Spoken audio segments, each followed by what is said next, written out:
Welcome to Diversify Finance, where we educate you on how to take control of your money. On our previous session, we discussed how to reduce your expenses and as a result, increase your income. Lakal took you through ways to identify the difference between what is a need and what is a want before spending your money. On today's episode, Lakal will discuss in detail how to spend your income. Want to kick us off, Lakal? Yes, Tisha. So it's very important that you know how to spend money.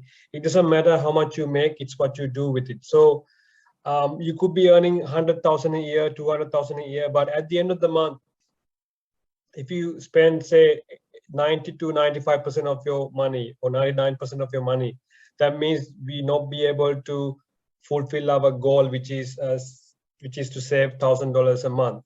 And in our previous video, we discussed how to have multiple incomes and cut down on expenses so we can save more instead of more than $1,000 a month. So our main goal is to save $1,000 a month. By having multiple incomes, we can probably, and cutting down on your expenses, we probably be able to save extra $500 a month. So that would help us to save $1,500 a month for 12 months, or depending on whatever your target is.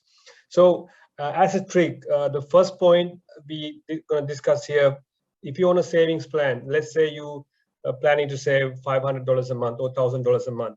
The first thing we got to do is, as soon as you get paid, take $1,000 out of your account and put it on a separate account where you cannot easily take it out and spend it.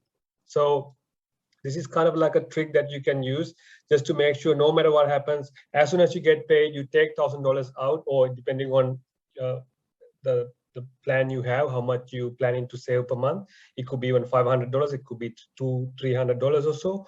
You take that money out, put it in a separate account, and make sure you're not going to take it out until you reach your goal. It could be 12 months, 24 months, likewise.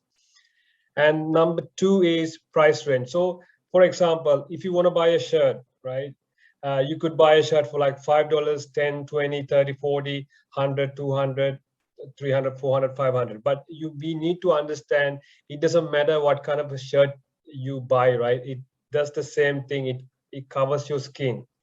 Of course, sometimes you need to look at the durability. Like if you buy a shirt and then in 1 month, if you have to buy another shirt, it's a different story. But most of the shirts that you buy, you probably, if you can wear it for like 6 months or 12 months, then you need to decide what's my price range. If I want to spend on some anything that you buy, it could be a shirt, it could be a new suit or whatever, how long I'm going to use it, right? How much I'm willing to pay for this. So you need to make sure your price range. Cheaper it gets, more you be able to save, right? If you can buy if you buy a shirt, like a normal shirt, to go to the gym for like $10, right? Instead of spending $200 on a similar shirt, you probably be able to buy a shirt for $200, where you can probably able to save 90% of how much you're spending on that item. So you need to decide your price range. Same, it goes with any other asset, especially if you want to buy a car, right? At the end of the day, it does the same thing. It takes you from point A to point B. So you decide, should I buy a $100,000 car or should I go for like a $20,000 car, right? At the end of the day, it does the same thing. Given that you're on a savings plan, you have to make sure that you minimize your expenses. So it would help you to to make sure, it'll help you to make sure that you keep on saving the amount that could be $1,000 per month for 12 to 24 months, depending on your plan. So this is something really important that we need to understand, because end of the day, it could be iPhone 8, it could be iPhone 9, 10, or 12. End of the day, it does the same thing, right? But if you go for these new technology, new gadgets, right, you end up paying more, especially if you want to buy something brand new, you end up paying more. But if you want to buy something which is something used for a few years, you probably be able to get a bargain. Maybe you might end up paying only 50%, but at the end of the day, it does the same thing. So this is something you need to sit down and decide. Number three, spending has to match your salary. So whatever you get paid, right? So for example, there are people on a higher bracket, they earn more money than you, right? A combined salary could be $200,000-300,000 a year. But if my combined salary, like my household's combined salary, if it is like somewhere near 100,000 or below 100,000, I might not be able to do. I might not be able to have the same lifestyle compared to someone who's earning $200,000-300,000 a year. So we need to understand, given that my salary is less, you make sure your expenses are less as well, right? If you're trying to push above your shoulders, and if you spend too much money, and if you worry about like what others do, and trying to compare to whatever people do outside there, you probably won't be able to get your goal. So it's simply you need to live below your means for like a certain period. It could be 5 years, 10 years, but it's hard to go through it. But once you've gone through it, you have saved a lot of money, and then since then you can use that money and invest and make your money work for you. So this is really important, that what you're spending, whatever you spend has to match your salary. So if you earn $5,000 a month, if you're trying to spend $6,000 and use your credit card, right, that's not a good thing. So you end up paying at the end of the month, you end up owing $1,000 on your credit card for most of the months. So we need to make sure that we spend money, the way we spend is very important. So it has to make sure it matches your salary. And if you feel like I can't afford it, that's it. If you can't afford it, you can't afford it. So you just go for either you're not going to buy it, or you need to find an alternative, like a cheaper alternative for that. So that's number 3. Number 4, this is really important. This is we need to have a clear mindset, especially when it comes to money, right? And a lot of people that I know, they worry too much about what others do. Just because someone's got a $1 million, like a $2 million property, or maybe someone has 2-3 investment properties, it doesn't mean you need to do the same, right? You do whatever you're supposed to do according to your salary, according to what you're getting paid.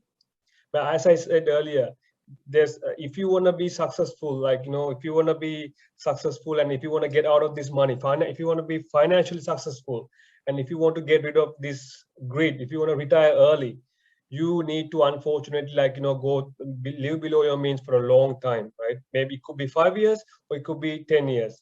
And within that time, you need to make sure you save a bit of money. And then probably end of 5 to 10 years, if you have maybe 100 to 200,000, then that you can use that much of money to make your money work for you. Like you can invest and make your money work for you, and try to create extra income, additional income, passive income. With passive income, then you don't need to work full time. You probably can work part time. So it gives you a bit of a relief, right? So you don't need to worry or rely too much on your job.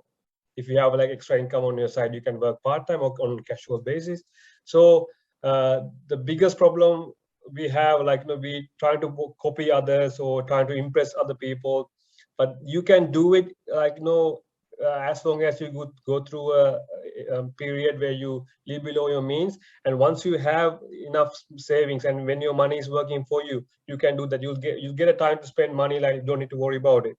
But right now, every time you take your wallet out, you need to make sure, before you buy something, you need to make sure, do I really need it, or do I really want it? If it's something you want, you need to sit down and relax. Do I really want it? I don't need it, but I'm trying to, my mind saying I want it, but can I live without it? If you can, you'd rather not buy it. So that's it, Chesa. Back to you. Thank you. Thanks, Lakal. Each of these 4 points you went through are very important. We can so easily fall into the trap of spending more money than we need to, being influenced by others and comparing yourself, and wanting to keep up with the absolute latest fashion and technology trends. It really falls down to discipline, in my opinion. As American financial advisor and author Susan Orman once said, live below your means, but within your needs. Well, folks, that's the end of today's episode on diversified finance.